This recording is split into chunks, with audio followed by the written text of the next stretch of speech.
We're all brought into this world with our days numbered. A brief stint of existence in a floating ball of dirt in a universe much, much bigger than our silly little monkey brains could ever hope to understand. And I know what you're thinking. Jesus Christ, man, I just clicked on a funny Splatoon video. I wanted to hear about the little squids, not about my impending demise. And what I have to tell you is, I personally enjoy spending my limited time on this earth effectively. So when I have to spend hours upon hours grinding 800 scales to get a boot that looks the same as all the other boots in the store, or a juicy parka that looks like crap, and it's the best reward I can get unless I want to grind 300 hours for a gold banner that has no purpose apart from showing off. I don't want to play your game anymore. I want to pick up my Nintendo Switch and I want to throw it, and then I want to splat it.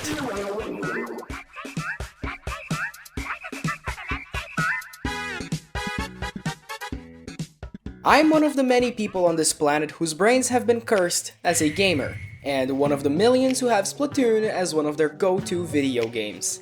I've spent well over 1,000 hours on this franchise, making it one of my most played games ever, just losing to like Minecraft or something. But recently, it's been hard for me to have fun in Splatoon, and I don't think I'm alone. Splatoon 3 is the best game in the franchise. The UI is much better, the lobby systems are much better, the weapons are balanced better, the graphics are nicer, and performance is amazing for a Switch game. Story mode? Best yet. DLC? Undercooked, but I see the vision. Salmon Run? Whew, Salmon Run is so much better than it used to be. Just egg throws alone make this game mode so much more fun. But that's not the full story. Splatoon 3 did incredibly well sales-wise in its launch window, because right after that it fell off a cliff more so than any other Splatoon game before it. And I think I know why. The matchmaking is worse for every casual mode. Anarchy Open is damn near impossible to play alone going against organized teams. Turf War I don't even think has matchmaking. League Battle was removed and its replacements don't fully fulfill what was lost. We got no new game modes this time around. Table Turf is way too niche. Challenges are locked behind restrictive timers and most times aren't anything too special, neither were they available when the game first dropped. And Tricolor, on top of being Splatfest exclusive, had its own host of major problems. And that's not counting the fact that most people's first impressions with Splatoon 3 were plagued by terrible network issues that took almost a year to be mostly resolved and 2 years to be addressed directly. All of these problems affect one group of players more than any other group, the casual player, apart from maybe the netcode stuff. The hardcore competitive Splatoon fan is going to buy the game and play it for thousands of hours, but the casual player needs to be kept around, and that requires an active effort. Splatoon 3 is a game almost exclusively played by very competent and knowledgeable players. If you're a pro, you might think otherwise. There's players in B rank, A rank, S rank, they don't know anything compared to me, they're noobs. But Splatoon has a steep learning curve. If you're already playing objective and know how to aim with the gyro, to the average casual newcomer, you might as well be Pro Chara, and they won't even know what a Pro Chara is. Or why anyone would ever pick anything other than a Splattershot Jr. or an Aerospray. Splatoon 3 failed to welcome newcomers from the very beginning, and it doesn't even start in-game, as before you actually buy the game, you need to be convinced to buy it, through advertising. Splat, splat, splat. Splat that and that. Splat, splat, splat, splat. Splat, blah, blah, blah, blah, blah, blah, blah, blah, blah, blah. So do you want to buy the game? The result of all these small mistakes piling up, a rather unappealing game to the outsider, and a very hard game to stick with for the newcomer, but a massive upgrade to the established fan. This created a rift between two segments of the player base. One that Splatoon, through its implementation of progression, would make significantly worse. Alright, that's enough setting the stage. Splatoon 3's progression systems are terribly paced and heavily favor competitive player mindsets, alienating all newcomers and casual players just looking for a fun time, as everything from the way modes are designed, laid out, the rewards you get, and what those rewards are used for and how you unlock them, everything furthers this problem, and it's a systematic issue with Splatoon that we need to solve by starting a revolution! Oh my, where to begin? Let's just start by tackling the biggest problem at the center of everything. Splatoon's inherently punishing progression system. In Splatoon, your objective is simple: to win. In every mode, be it Turf War, Salmon Run, or the ranked modes, you either win or you lose. All or nothing. They tried making this issue better with the introduction of badges awarded to top performers, but apart from Anarchy series, they serve little to no real purpose. I know what you're going to say. A game rewarding the winners is not a problem. Every multiplayer game works like this. You are insane. But the problem isn't in rewarding the successful winning team. The problem lies in just how much the losers are losing. In Splatoon 3, you can be awarded up to 1400 EXP for winning a match of Turf War, while the worst case scenario, assuming you're actively playing a full match, is about 800 EXP. And that doesn't sound so bad. For Splatoon's only real casual offering, the point difference isn't all too insane. But when you move into ranked, that is suddenly not at all the case. In Anarchy battles, you can be awarded up to 2500 EXP for winning with a knockout, or 0 if you yourself are knocked out, being awarded only EXP for the time played, usually less than 200. Granted that most matches will end up somewhere in the middle of this range, the discrepancy in rewards is still massive and heavily favors the player who is able to get consistent wins. This effect ends up forcing out of ranked mode many players whose objective is to grind levels, cash, and weapon points, leading them all flooding into Splatoon's only casual mode. Let's elaborate on that last bit real quick and just how insane that is. All the way back on the Wii U, Splatoon 1 already started building up this trend with 1 casual mode and 3 competitive modes. Splatoon 2 made it even worse by adding another ranked mode and still no alternative for casual play. Since Salmon Run was time-gated back then, you're mostly playing turf.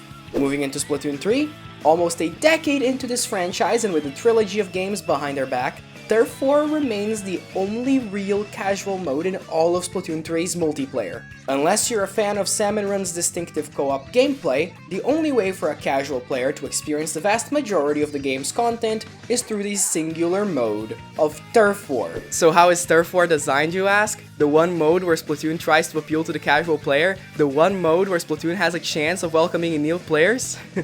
It's terribly designed for the casual player. Sometimes it's even more grueling than the ranked modes.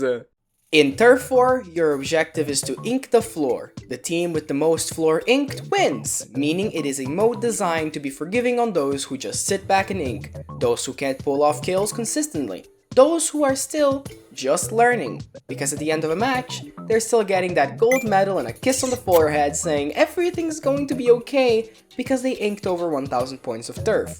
But, I'm sorry, it's time to rip the band-aid off and tell these naive kids how it is out here in the real world. Turf War revolves around getting splats. That's the main thing, the most important thing. You're not going to win by inking and getting killed over and over. You need at least one sweaty 52 gal to kill everyone over and over to guarantee that win. Turf War is so badly designed, in fact, that the entire game can be boiled down to which team gets a wipe in the last 30 seconds. If you have more players alive than the enemy team, within 20 seconds remaining on the clock, you win! Congratulations! You could have spent the entire match squid flopping and decide to lock in for a final push, and if you get 2 or more kills, you won! It's still heavily favoring hardcore playstyles, and it still disproportionately benefits the hardcore player. And remember that influx of players grinding out points in Turf War? Yeah, well, they're here too, sweeping the casuals away at any given chance. And it's not their fault, the game has made it so the only casual mode is also typically the best choice for the most dedicated players, but it does hurt the game's appeal to newcomers massively. All of this, all of these problems, that's just the tip of the iceberg, because it just gets worse from here. This is just Splatoon's great filter. It's scratching the surface. It's what weeds out 99% of the casuals, but for that 1% that remains, that wants to play Splatoon, that loves the gameplay, oh, the game doesn't love them back.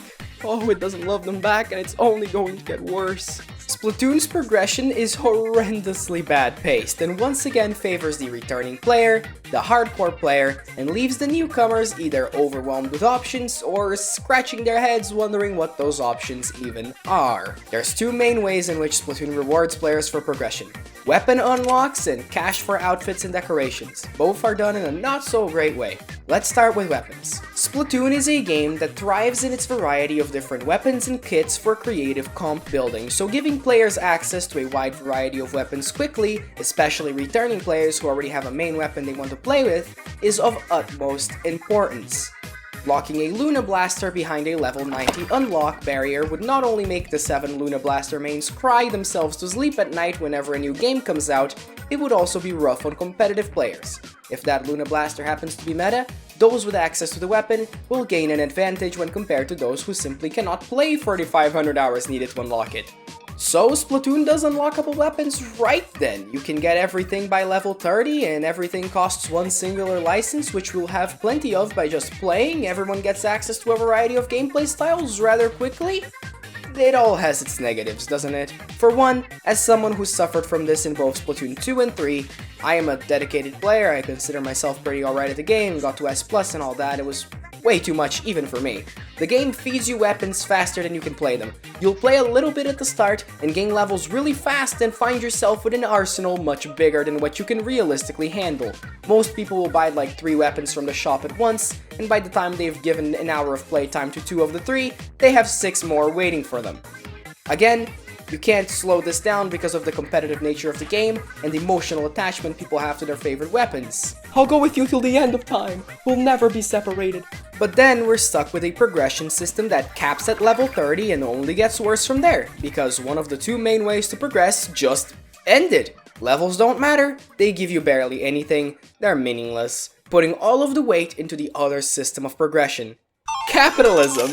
The stores suffer from the same issue weapons did. If you played the game with any regularity, got past that great filter and all, then you'll have more than enough money to buy out every clothes shop whenever you want.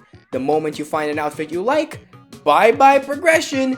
That's it! It's over, boys! Pack it up, no more unlocks, because the only progression that remains past this point won't be progression that the vast majority of players are willing to engage with. The catalog completes itself, and besides, the emotes, which didn't hit as hard as Nintendo would have wanted because, well, you need to win to even display them, and you can't actually emote, your character just does the one thing you tell him to at the end of screen of a match. There's nothing interesting, it's just more of the same. Cards for a niche mode, clothes you probably won't wear, taglines and banners are the closest we get to a meaningful unlock, but even then, all they do is play into the hardcore power fantasy of spending enough time gambling to get a rare set and show it off, or make the odd joke and forget about it. Other forms of progression include weapon stars. Do they give you any cool skins? Gold skin? No. Weapon modifiers? No. Maybe a little exclusive single player mission based on the weapon? No.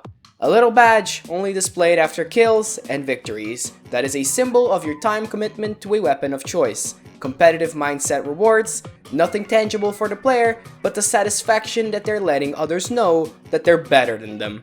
And that's how every bit of Splatoon's progression system is designed past that initial weapon unlocking stage. They're offering you plenty of ranked modes, they're offering you plenty of ludicrously difficult badges to show off, they're offering you long-term, grindy goals that don't reward you with anything actually cool or different or useful, but instead the satisfaction of showing off the reward itself. So who's left in this Splatoon world? Who are the players that will be actively populating Splatoon's servers after the initial launch window?